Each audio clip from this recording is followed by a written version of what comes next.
Hello दोस्तों, mission government job के official YouTube channel पे आप सबका स्वागत है। आज की वीडियो स्पेशल रहेगी स्टैटिक जीके के ऊपर। स्टैटिक जीके में आज हम कवर करेंगे क्लासिकल डांस। जितने भी क्लासिकल डांस है वो सारे मैं आपको कवर कराऊंगी, ट्रिक बताऊंगी जिससे कि आपको क्लासिकल डांस जो है वो 2 मिनट में याद हो जाएंगे। लेकिन उससे ज़्यादा इंपॉर्टेंट है कि जो मैं एडिशनल आपको चीज़ें बताऊंगी वो सारी चीज़ें आप लिंक करके याद करो, ताकि आपको जो जीके है वो अपने आप याद हो जाए, आपको जीके रटनी ना पड़े। ज़्यादा से ज़्यादा अगर जीके आप लोगों को याद करनी है तो आप लोगों को चीज़ें लिंक करनी पड़ेगी। जब तक एक चीज़ के साथ दूसरी चीज़ को आप ऐड करके याद नहीं करोगे, आपको जीके याद नहीं होगी। रटना नहीं है किसी भी चीज़ को, हर चीज़ को समझना है ताकि लंबे टाइम तक आपको जीके याद रहे। ठीक है, तो शुरू करते हैं हम आज की वीडियो। जो डांस होते हैं ना, वो दो प्रकार के डांस होते हैं। एक होता है हमारा क्लासिकल डांस और एक होता है हमारा फोक डांस। याद रखना है, डांस दो प्रकार के होते हैं, क्लासिकल डांस और फोक डांस। हिंदी में बोलते हैं इसको शास्त्रीय नृत्य और इसको बोलते हैं लोक नृत्य। जो क्लासिकल डांस होते हैं ना, क्लासिकल का मतलब होता है जो बहुत सालों से चलते हुए आ रहे हैं, यानी कि सदियों से ये जो डांस है ये चलते हुए आ रहे हैं। इनके लिए जो पहनावा होता है वो भी अलग होते हैं, इनके लिए जो मुद्राएं होती है वो भी अलग होती है। यानी ऐसे नहीं है कि आप लोग कहीं भी कथक करना शुरू कर दो, कहीं भी कथकली करना शुरू कर दो। पहले उसके लिए ट्रेनिंग लेनी पड़ती है, अच्छे से ट्रेन होना पड़ता है और इसके लिए आपको एक अच्छा ट्रेनर भी चाहिए होता है। और फोक डांस कौन से होते हैं? जो नॉर्मल जो बॉलीवुड डांस होते हैं उन्हीं को हम फोक डांस बोलते हैं। जो नॉर्मल आप करते हो किसी की शादी में, किसी की पार्टी में, वो सारे फोक डांस होते हैं। लेकिन क्लासिकल डांस के लिए ट्रेनिंग जरूरी होती है। हेमा मालिनी जो है, हेमा मालिनी बहुत अच्छा क्लासिकल डांस करती है, आप लोगों ने नाम भी सुना होगा। और भी बहुत बड़ी बड़ी हस्ती है जो क्लासिकल डांस के अंदर उन्होंने अपना जो नाम है वो आगे बढ़ाया है। तो आज हम कवर करेंगे इस वीडियो में सिर्फ क्लासिकल डांस। टोटल कितने क्लासिकल डांस है और कैसे कैसे हमें उसको याद करना है वो सारा मैं आपको इसके अंदर कवर कराऊंगी। अगर आप लोगों को वीडियो पसंद आए तो प्लीज़ वीडियो को शेयर जरूर कर देना। ओके। हाँ जी, तो क्लासिकल डांस टोटल कितने होते हैं? टोटल क्लासिकल डांस, पहले क्लासिकल डांस 2000 से पहले, यानी सन 2000 से पहले क्लासिकल डांस टोटल कितने होते थे? तो टोटल 7 ही क्लासिकल डांस थे। और अब टोटल क्लासिकल डांस वर्तमान में कितने क्लासिकल डांस है? मैं वीडियो बना रही हूँ मई 2020 में, और मई 2020 में टोटल क्लासिकल डांस वर्तमान में कितने हैं? तो वर्तमान में 8 क्लासिकल डांस हैं। अब आप लोग ये सोच रहे होंगे कि क्लासिकल डांस कम ज़्यादा हो सकते हैं। बिल्कुल कम ज़्यादा हो सकते हैं। और ये निर्णय कौन लेता है? ये निर्णय लेता है संगीत नाटक अकादमी। संगीत नाटक अकेडमी जो है वो इस चीज़ का डिसीजन लेती है। संगीत नाटक अकेडमी भारत सरकार द्वारा स्थापित की गई थी। कब इसकी स्थापना हुई थी? 1953 में इसकी स्थापना हुई थी। यानी जब हमारा संविधान लागू हुआ था उसके 3 साल के बाद, यानी 26 जनवरी 1950 को तो हमारा संविधान लागू हुआ था, हम गणतंत्र बने थे। और 1953 के अंदर संगीत नाटक अकादमी अकेडमी होता है और हिंदी में उसको अकादमी लिखा जाता है, उसकी स्थापना हुई थी। और इसका हेडक्वार्टर कहाँ पर है? तो इसका हेडक्वार्टर है दिल्ली में। और वर्तमान में हमारे भारत की राजधानी क्या है? भारत की राजधानी दिल्ली है। लेकिन स्टार्टिंग से दिल्ली नहीं है, ये भी आपको ध्यान रखना है। पहले जो भारत था, आज़ादी से पहले की बात कर रही हूँ मैं, भारत की कैपिटल क्या हुआ करती थी? भारत की कैपिटल हुआ करती थी कोलकाता, क्योंकि बंगाल उस टाइम सबसे ज़्यादा इंपॉर्टेंट था। उसके बाद 1911 के अंदर, 1911 में दिल्ली दरबार लगा था। हिस्ट्री के लेक्चर्स मैं अपलोड करती हूँ, 8 लेक्चर मैंने अपलोड किए हैं। उसके अंदर मैं आप लोगों को डिटेल में बताऊंगी कि 1911 में क्या क्या हुआ था। 1911 में दिल्ली दरबार लगा था, जिसके अंदर ये डिसीजन लिया गया था। जो ब्रिटेन की महारानी है और जो वहाँ के प्रिंस है वो यहाँ पे आए थे। उन्होंने यहाँ पे घोषणा करी थी ये कि भारत की जो नई कैपिटल है, उस टाइम दिल्ली को इतना अच्छा सजाया गया था कि ये डिसीजन लिया गया था कि भारत की जो कैपिटल है कलकत्ता से कहाँ ट्रांसफर कर दी जाएगी? दिल्ली ट्रांसफर कर दी जाएगी। और ये कब हुई थी? 1911। यानी दिल्ली भारत की राजधानी कब बनी थी? 1911। कई कई बुक्स में आपको 1912 भी मिलेगा। अगर 1911 ऑप्शन में ना आए तो आपको 1912 के साथ जाना पड़ेगा। लेकिन जो एक्चुअल में डेटा है वो 1911 बिल्कुल ठीक है, ये आपको ध्यान रखना है। ठीक है। और दिल्ली किस नदी के किनारे है ये भी पता होना चाहिए। दिल्ली यमुना नदी के किनारे है। ये जो टॉपिक है ये बिल्कुल सिंपल सा टॉपिक है, 2 मिनट में आपको ये सारे डांस याद हो जाएंगे। उसके बाद आप खुद ट्राई कर लेना कि आपको ये याद है या नहीं है। लेकिन उसके साथ जो मैं एडिशनल चीजें बता रही हूँ ये आपको पता होनी चाहिए, क्योंकि इसी से आपका एग्जाम जो है वो क्लियर होगा। दिल्ली किस नदी के किनारे है? तो गंगा नदी की सबसे बड़ी सहायक नदी कौन सी है? यमुना नदी है। तो दिल्ली कौन सी नदी के किनारे है? अभी यमुना नदी के किनारे है। दिल्ली के साथ ही बता देती हूँ मैं आगरा। आगरा में सबसे फेमस क्या है? अभी ताजमहल है, जिसका निर्माण शाहजहां ने करवाया था। आगरा भी किस नदी के किनारे है? आगरा भी यमुना नदी के किनारे है और दिल्ली भी यमुना नदी के किनारे है। दोनों क्वेश्चन आप लोगों को यहाँ पे याद रखने हैं, ठीक है। डिसीजन कौन लेता है? कोई भी क्लासिकल डांस को कम करना है या ज्यादा करना है, उसका डिसीजन कौन लेता है? तो संगीत नाटक अकादमी जो है ये डिसीजन लेती है। और इसका हेडक्वार्टर दिल्ली में। स्थापना कब हुई थी इसकी? 1953 में हुई थी। आगे समझ में। पहले कितने क्लासिकल डांस थे? तो 7 थे। और 2000 के अंदर एक नया ऐड किया गया था। वो कौन सा ऐड किया गया था वो मैं आगे अभी आपको बताऊंगी, ठीक है। तो सबसे पहले जो हमारा क्लासिकल डांस है वो कौन सा है? कथक है। कथक जो क्लासिकल डांस है वो कहाँ पे परफॉर्म किया जाता है? तो वो उत्तर प्रदेश में परफॉर्म किया जाता है, ठीक है। वैसे कथक जो है वो 3 राज्यों में होता है, राजस्थान में भी होता है, मध्य प्रदेश में भी होता है और उत्तर प्रदेश में भी होता है। लेकिन ये क्लासिकल डांस कौन से राज्य का है? तो ये उत्तर प्रदेश का है। अब यहाँ पे 2-3 चीजें और समझिए आप लोग। यहाँ पे अगर हम बात करते हैं राज्यों की, मैं मई 2020 में वीडियो बना रही हूँ। अगर हम राज्य की बात करेंगे तो वर्तमान में भारत में टोटल कितने स्टेट है ये हमें पता होना चाहिए। तो वर्तमान में भारत में टोटल राज्य कितने हैं? भी 28 राज्य हैं। और अगर हम बात करें यूनियन टेरिटरी यानी केंद्र शासित प्रदेश की अगर हम बात करें तो वर्तमान में कितने केंद्र शासित प्रदेश हैं? कौन सा राज्य निकाला गया था अभी जम्मू कश्मीर में धारा 370 हटाने के बाद? जम्मू कश्मीर अब भारत का स्टेट नहीं है, क्या बन चुका है? यूनियन टेरिटरी बन चुका है। और इसको 2 यूनियन टेरिटरी में डिवाइड किया गया था, एक जम्मू कश्मीर और दूसरी लद्दाख। आपको पता है ये जम्मू कश्मीर और लद्दाख। अब यहाँ पे समझिए टोटल पहले यूनियन टेरिटरी कितने थे हमारे? 7 यूनियन टेरिटरी थे और 2 यूनियन टेरिटरी जम्मू कश्मीर और लद्दाख। टोटल कितने होने चाहिए? 9 होने चाहिए। लेकिन वर्तमान में कितने यूनियन टेरिटरी है? मई 2020 तक कितने यूनियन टेरिटरी है? 8 यूनियन टेरिटरी है, केंद्र शासित प्रदेश है। अब कई बच्चों के माइंड में आ रहा होगा कि 8 कहाँ से आ गया। अगर आप बुक्स में पढ़ोगे या और यूट्यूब चैनल वाले आपको पढ़ाएंगे वहां पे वो आपको 9 ही बताएंगे, लेकिन आप लोगों को अपडेट होना जरूरी है। 8 यूनियन टेरिटरी है। अगर आप लोग डिटेल में सर्च करोगे इस चीज को तो आप लोगों को मिलेगा कि दादर नागर हवेली और दमन एंड द्वीप, दादर नागर हवेली और दमन एंड द्वीप, ये जो 2 यूनियन टेरिटरी थी अब ये एक ही यूनियन टेरिटरी कहलाएगी। तो उन दोनों को मिला के एक ही बना दिया, Dadar Nagar Haveli and Daman and द्वीप उसका नाम है। अब टोटल यूनियन टेरिटरी कितनी है? 8 यूनियन टेरिटरी है, ये भी आपको याद रखना है, ठीक है। तो उन 28 राज्यों के अंदर से आज जो राज्य हमारे कवर होंगे उसमें से जो पहला राज्य है वो उत्तर प्रदेश है। और उत्तर प्रदेश के क्लासिकल डांस का नाम क्या है? कथक है। इसको कैसे याद करोगे आप लोग? सिंपल सा याद कर सकते हो। उत्तर प्रदेश कथक के अंदर भी आधा तय आता है और उत्तर प्रदेश में भी आधा तय आता है।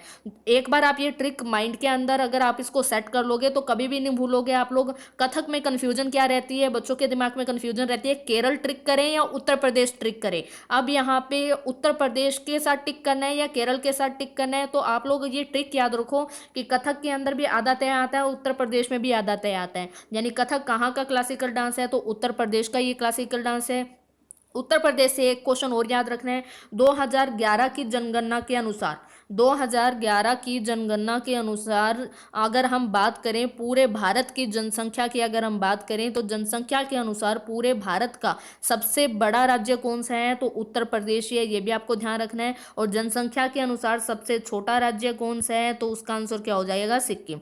2011 की जनगणना के अनुसार है। और नेक्स्ट जनगणना टोटल कितने सालों बाद जनगणना होती है? 10 सालों के बाद होती है। अगली जनगणना कब होगी? 2021 के अंदर होगी। और 10 सालों तक ये आंकड़े याद रखने होते हैं हमें। तो 2021 से पहले पहले इतनी मेहनत करिए कि हमें 2021 के आंकड़े याद ना करने पड़े और हमें जो डेटा है 2011 के अनुसार ये अब हमारा एग्जाम क्लियर हो जाए। अपना टारगेट सेट करिए और उसी टारगेट के अनुसार आप लोग अपने जो अचीवमेंट है उसको अचीव करिए, ठीक है। अब यहाँ पे 2011 के अनुसार भारत का जनसंख्या के अनुसार सबसे बड़ा राज्य कौन सा है? उत्तर प्रदेश है। और सबसे छोटा कौन सा है हमारा? सिक्किम है। आगे समझ में। तो एक चीज तो ये याद रखनी है। उसके बाद भारत में किस राज्य में सबसे ज्यादा गन्ना होता है? तो उत्तर प्रदेश में सबसे ज्यादा गन्ना होता है, ये भी आपको ध्यान रखना है। आगे समझ में। नेक्स्ट है हमारा डांस मोहिनी अट्टम। मोहिनी अट्टम और कथकली, मोहिनी अट्टम और कथकली ये दोनों कहाँ के डांस है? कहाँ के क्लासिकल डांस है? तो ये केरल के क्लासिकल डांस है।